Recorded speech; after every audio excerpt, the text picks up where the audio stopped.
How is it going, everybody? This is Sean Barnes. I want to welcome you to episode 3 of The Way of the Wolf. The focus of today's episode is actually going to be about the importance of having and maintaining a positive mindset, especially if you are in a leadership position. Now, this is something that admittedly I have struggled with quite a bit over the years. The majority of my career has been in the oil and gas industry, and as many of you probably know, this is a highly volatile industry to operate in. When things are good, they're fantastic, and when they're bad, they're really, really bad.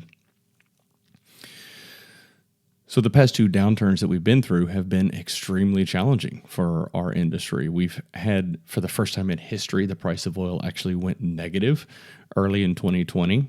And I mean, that was absolutely unprecedented. And when we look at our organization as a whole during this downturn, we had to let go of about 60 to 65% of our team, which again was very challenging for us to do. And as a leader, it can be very difficult to maintain a positive mindset when you're faced with situations and circumstances like that. So what we're going to talk about today is a few little thoughts, tips, and tricks on how to help when you're faced with challenging times. And if you really think about it, and you think about strong leaders that you've encountered in your career or your life, I'd be willing to bet money that they had a positive mindset. This is something that's so crucial and critical whenever you're leading a team. You cannot overlook the importance of it. And then plus, the other thing is, focusing on being happy, because quite frankly, being miserable just sucks. And nobody wants to sit and be a grumpy bear and be miserable all the time. Like that's no way to live your life. So when you start to focus on the importance of mindset and working with your team and making sure that your head is in a good place so that you can lead your team and make people want to be a part of your team and want to work with you, self-awareness is the first area that you need to focus on, because many times it's easy to get trapped into a situation where you're extremely frustrated, you feel like things are out of your control, and you just can't do anything to address issues or challenges. And once you find yourself in that situation, it is very important for you to recognize it and address it as quickly as possible. Whenever I have coaching conversations with individuals and they're struggling, they're kind of circling the drain, part of what I talk to them about is acknowledging what's going on as soon as possible. And an analogy that I like to draw is it's kind of similar to drowning. Imagine yourself kind of at water level and you're splashing around and flapping your hands around and trying to stay above water. You get a breath of air every now and then. If you figure out what's going on and identify a way to move your hands back and forth and tread water while your head is still above water, it's much easier to pull yourself out into a situation where you can breathe, focus on what you need to do to solve any given problem. However, if you keep splashing around and then head ends up going underwater, you end up getting 3, 4, 5, 10 feet down. It is extremely difficult to pull yourself back up from that point.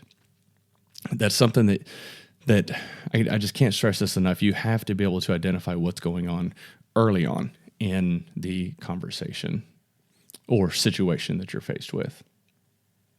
Once you've identified what's going on, then you need to start shifting focus and thinking about how your actions are impacting those around you, especially if you're on a team or working on a project with others, because what happens is that negativity is like cancer.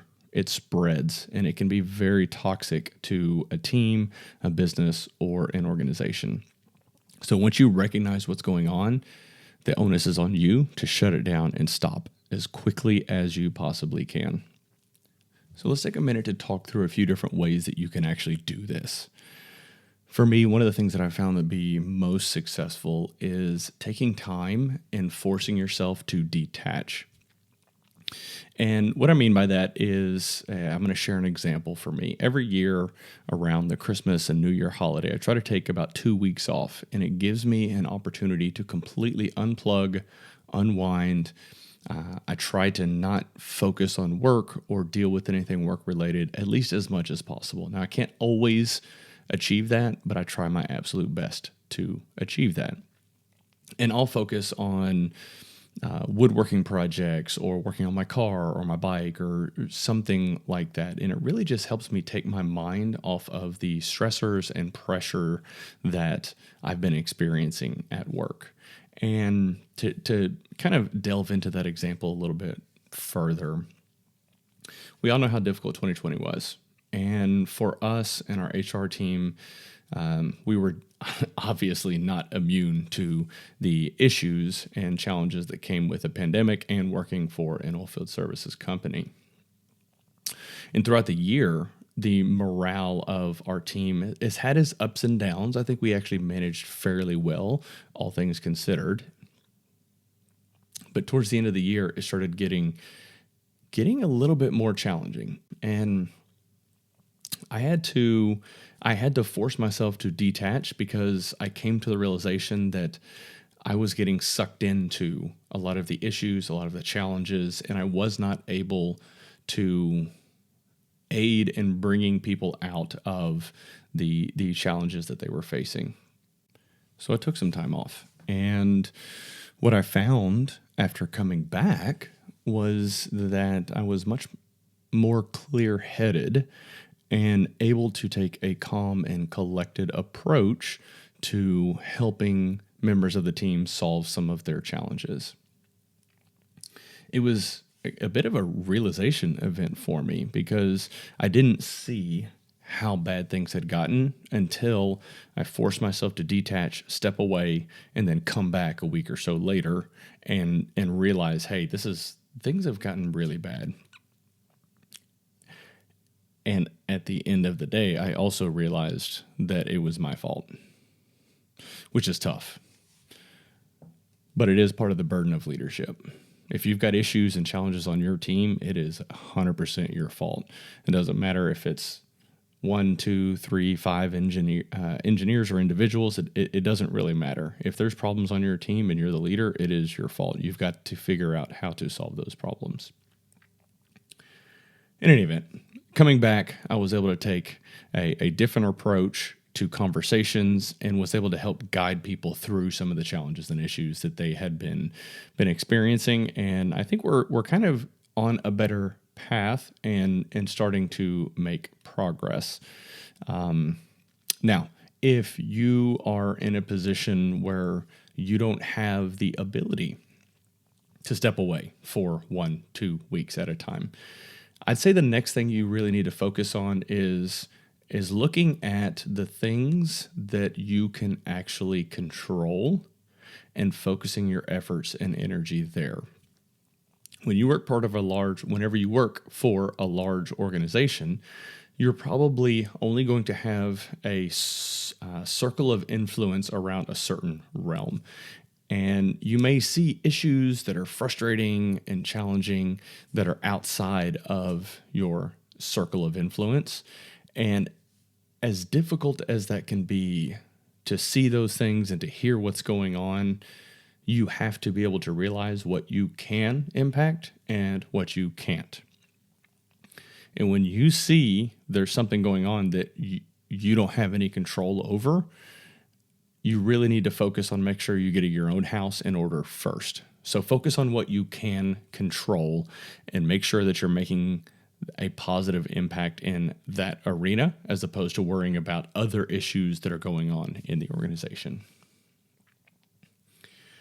Another thing to focus on is creating an environment where people want to work with you. Now, this kind of stems back to your positive mindset because nobody wants to work with a grumpy bear. Nobody wants to work with somebody who's always negative, always frustrated, and always complaining. So again, you as the leader, you have to create that positive mindset. You have to create that environment where people want to work with you.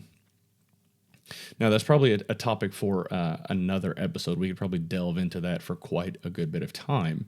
But it's important to remember that you are here to serve your team. That is your role as a leader. So whenever you espouse that philosophy and take that approach and step into every conversation with, hey, I'm here to help you. What's your problem? Okay, well, we're going to work through it together. Let's do this. That helps in creating that environment where people want to work with you. Also, you have to remember that it's not about you.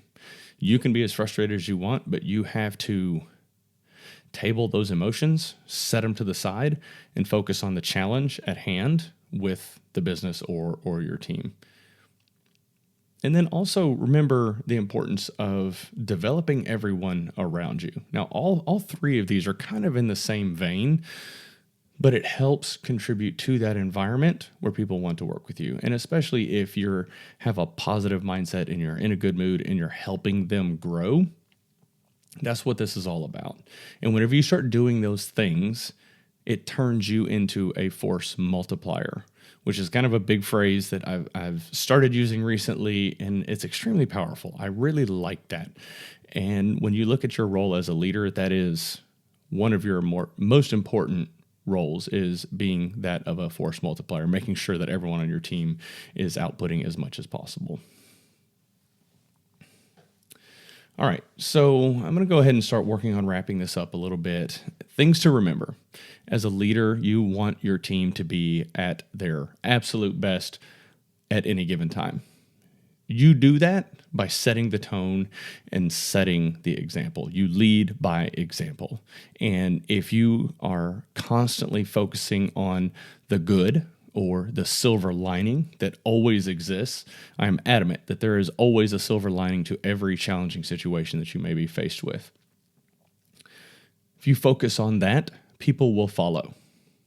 And they will like following you, and they will trust you, and they will know that your head and heart are in the right place, and you are going to lead them to success.